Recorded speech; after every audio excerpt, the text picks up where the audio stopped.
جی اگلا سوال یہ کہ سود کی گرج سے متعلق آپ نے فرمایا حدیث کے حوالے سے بات صحیح ہے،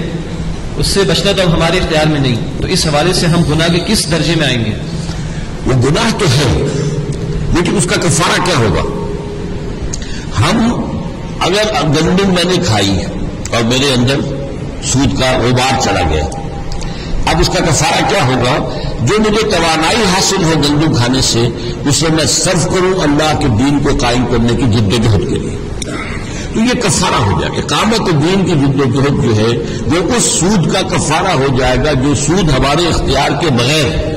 جیسے ہوا کے اندر ڈسٹ سسپینشن ہو جائے تو سانس تو لینے پر مجبور ہیں آپ، جو سانس لیں گے تو ڈسٹ جائے گی لنگس کے اندر، اگر کوئی دھواں ہو تب بھی آپ کو سانس تو لینا ہے، دھواں اندر جائے گا۔ یہی دونوں الفاظ اردو میں استعمال، غبار اور دخان،